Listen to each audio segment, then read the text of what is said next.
Hello बच्चा लोग, सबका एक बार फिर से स्वागत है मेरे यूट्यूब चैनल धाकड़ इंग्लिश पे, जहाँ पे हम लोग बहुत ही आसान और सरल भाषा में सीखते हैं इंग्लिश बोलना। और आप में से जिसको भी अंग्रेजी पढ़ करके या लिख करके सीखने की आवश्यकता है वो कोचिंग सेंटर में जाइए, और जिसको बोल करके सीखना है वो मेरे वीडियो पे बने रहिए, अंत तक वीडियो को देखिए और प्रैक्टिस कीजिए।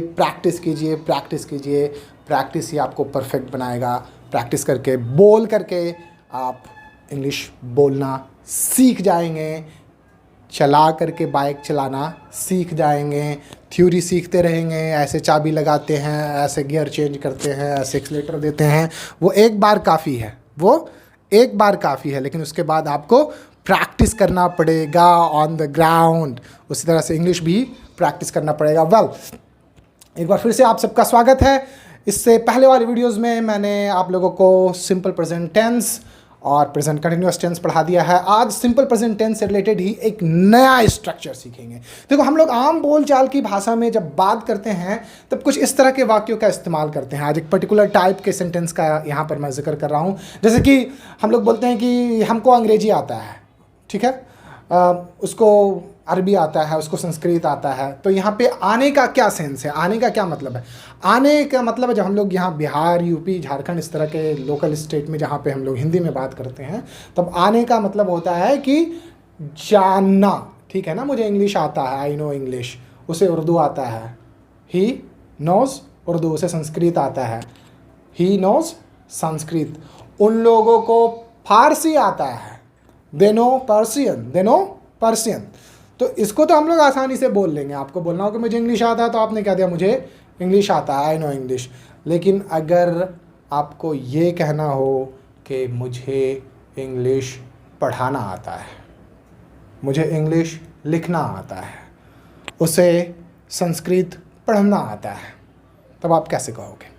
Well, if you know how to translate, how to say all the sentences in English, then you can skip this video. But before going away, kindly share this video with all your junior friends, sisters and brothers so that they can learn and grow in their career. Alright, चलिए तो आज इस तरह के structure को सीख लेते हैं, समझ लेते हैं कि कैसे बनता है। देखें, जो स्ट्रक्चर का जो इनिशियल पार्ट होगा, सारा चेंजेस वहीं पे होना है, ठीक है ना।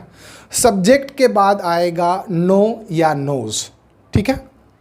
अगर सब्जेक्ट में आई है, वी है, यू है, दे है, यानी फर्स्ट पर्सन का singular plural number I and we, second person का सिंगुलर प्लूरल दोनों यू होता है, थर्ड पर्सन में से जो प्लूरल नंबर है दे अगर सब्जेक्ट में रहेगा, तब नो को ऐड करेंगे। क्या ऐड करेंगे? नो को ऐड करेंगे। आई नो, मैं जानता हूँ, यू नो, तुम जानते हो, दे नो, वे लोग जानते हैं, ठीक है। वी नो, हम लोग जानते हैं। हम लोग क्या जानते हैं? हम लोग इंग्लिश बोलना जानते हैं। आगे कैसे रहेगा स्ट्रक्चर देखिए। वी नो, फिर ऐड करेंगे how to, we know how to. हम लोग जानते हैं कि कैसे, how to speak English, we know how to speak English. हम लोग जानते हैं कि इंग्लिश कैसे बोला जाता है। अगर आप इसको ट्रांसलेट करो तब इस तरह से ट्रांसलेट होगा, लेकिन सेंस क्या है? इसका सेंस है कि हम लोग इंग्लिश बोलना जानते हैं। I know how to speak English. वो संस्कृत पढ़ना जानती है, शी नोज, ठीक है। अभी मैंने बताया था कि आई के साथ, वी के साथ, यू के साथ, दे के साथ नो लगाएंगे। लेकिन अगर थर्ड पर्सन से कोई आ जा रहा है, singular number, he, she, it या कोई सिंगुलर नाउन, तब उसके साथ नोज लगाएंगे। She knows, again how to, she knows how to. क्या जानती है? पढ़ना जानती है। क्या पढ़ना जानती है? संस्कृत पढ़ना जानती है। She knows how to read Sanskrit. तुम डांस करना जानते हो, you know how to dance. वे लोग गाना गाना जानते हैं, they know how to sing. क्या? A song, they know how to sing a song. Simple है। जो सिंपल सेंटेंसेस होगा, जो अफर्मेटिव सेंटेंसेस होगा, जो पॉजिटिव सेंटेंसेस होगा, उसको इस तरह से बनाएंगे। लेकिन अगर इंटेरोगेटिव सेंटेंस हो, अगर सवाल पूछना हो तो कैसे होगा? जैसे एग्जाम्पल के तौर पे आप तो ठहरे बिहार वाले, यूपी वाले, झारखंड वाले, राजस्थान वाले, या कहीं भी किसी हिंदी स्पीकिंग स्टेट वाले आप चले गए तमिलनाडु, मैं वहाँ पे रहा हूँ 4 साल, ठीक है ना, बहुत कम, बहुत रेयरली लोग वहाँ पे हिंदी बोलते हैं। हाँ, ब्रोकन इंग्लिश बहुत सारे लोग बोलते हैं, ज़्यादातर लोग ब्रोकन इंग्लिश बोलते हैं, चाहे वो ऑटो वाला हो, सब्ज़ी वाला हो, ब्रोकन इंग्लिश बोलेंगे, और पढ़े लिखे हैं तो इंग्लिश में बात करते हैं। अब आपको आता है हिंदी और थोड़ा थोड़ा इंग्लिश, तो वो सबसे पहले ये जानने की कोशिश करेंगे कि आपको तमिल आता है कि नहीं आता है। फिर से आने का क्या सेंस है? जानते हो कि नहीं जानते हो। तो आपसे पूछेगा, do you know how to speak Tamil? Do you know how to speak Tamil? तब इसका स्ट्रक्चर क्या हुआ? पहले वाले स्ट्रक्चर से थोड़ा सा चेंज हो गया। पहले क्या आ रहा था? आई प्लस नो या नोज।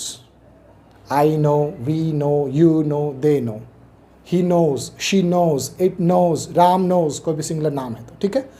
यहाँ पे क्या है?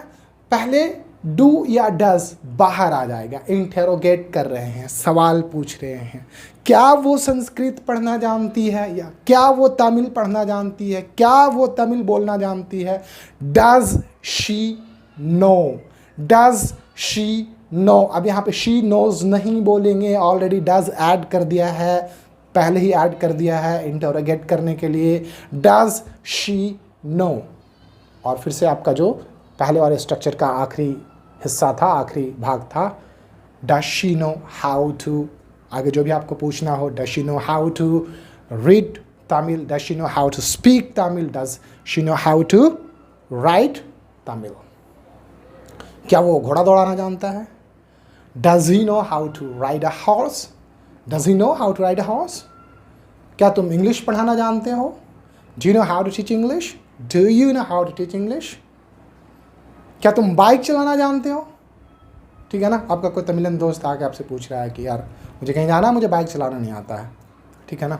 अच्छा, बाइक चलाना नहीं आता ऐसे, फिर मुझे देखो ध्यान आया कि अगर वो ये कहना चाह रहा है कि मैं ये नहीं जानता हूँ, ठीक है ना, मैं ये नहीं जानता हूँ, तो जब सिंपल जानने के सेंस, जैसे आपको कहना हो कि मैं इंग्लिश नहीं जानता हूँ, I don't no English, I don't no Urdu, I don't no Tamil, I don't no, ठीक है ना, कुछ इस तरह का बात बोल रहे हैं, तब तो आप सिंपली कह देते हो।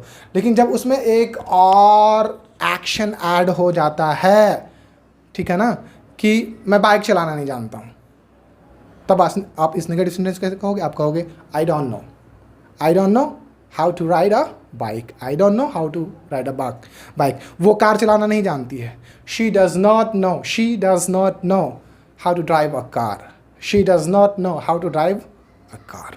और इंट्रोगेटिव तो मैंने ऑलरेडी आप लोगों को बता ही दिया है। तो तीनों चीज़ क्लियर हो गया, ठीक है ना। एक एग्जांपल से ले लेते हैं, इसको कंक्लूड कर लेते हैं।